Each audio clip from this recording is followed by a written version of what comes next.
yẹ òjò kí ló ṣẹlẹ̀. Mo lọ sí Adó láàárọ̀ yìí ni, then from there mo lọ kó seedling minana mo kó wá sí oko Orin bíi ní etí ẹ̀rọ bíi ní bíi 3 crops níbẹ̀. Getting to the place 200 pieces ní so mo ń kó sílẹ̀, mo kàn rí àwọn méjì wọ́n gba ti ojú ọ̀nà wọlé. Tí mo ṣe rí wọn mo ti mọ̀ pé mo ti wọ wàhálà láàárọ̀ yìí. Next tí máa rí ìbọn lọ́wọ́ èèyàn kan, then àdá lọ́wọ́ ẹnì kejì. Ẹ̀yìn tí máa padà báyìí mo ráwọn mẹ́rin míì with AK-47. Mo wò pé wàhálà ti dé láàárọ̀ yìí. So ìgbà táwọn méjì yẹn máa dọ́dọ̀ mi wọ́n ní kí n lie down flat, mo dẹ̀ lie down.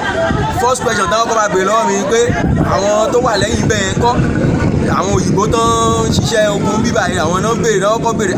Mo dálejò lèmi o, èmi ò mọ anybody pé nǹkan tí mo kó wá sí bíbà lélẹ̀. Next question tó máa béèrè èló ló wà lọ́wọ́ mi, ibo lówó wà.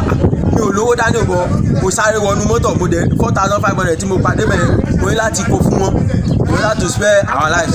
So ìgbà táwọn dẹ̀ ṣe wọ́n ṣàgùn wọ́n lọ sókè lọ sósàlẹ̀, Haúsá náà sọ, mi ò dẹ̀ gba Haúsá. At the end of the day wọ́n ṣe release bullet kan nìyẹn gbà dẹ́sì báyìí wọ́n wá ní okay wọ́n ṣe kóra wọn nìyẹn tó ṣe lọ. Bọ̀ inú mọ́tò mi gbogbo inú mọ́tò náà ṣáàj. And then wọ́n yọ bátìrì fóònù mi, wọ́n láti yọ bátìrì fóònù mi, then wọ́n yọ bátìrì fóònù màmá náà in order not to call. Wọ́n dẹ̀ lọ. So àwọn tó ń bọ̀ látoko tán pàdé wọn, wọ́n release ìbọn sáwọn yẹn, Ọlọ́run ló ṣàwọn yẹn, wọ́n ṣàráyè escape kó tó di pé wọ́n gba tọ̀nà oko lọ. They are 7 ìbọn méje then àdá pẹ̀lú èèyàn kan. Iṣẹ́ yẹn ṣẹ̀ṣẹ̀ lẹ́yìn sìn. Ó ṣẹ̀ṣẹ̀ láàárọ̀.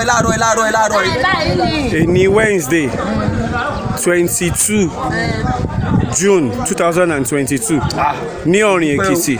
Ó dúpẹ́ fọ́lọ́run o. Òjò kí ló ń jẹ́jà rẹ̀? Àìná Vincent Fẹ́mi lórúkọ. Àìná Vincent Fẹ́mi, mọ́mì kí lórúkọ ti yín? Àríbá sóyè àdéhùn. Orí mi bá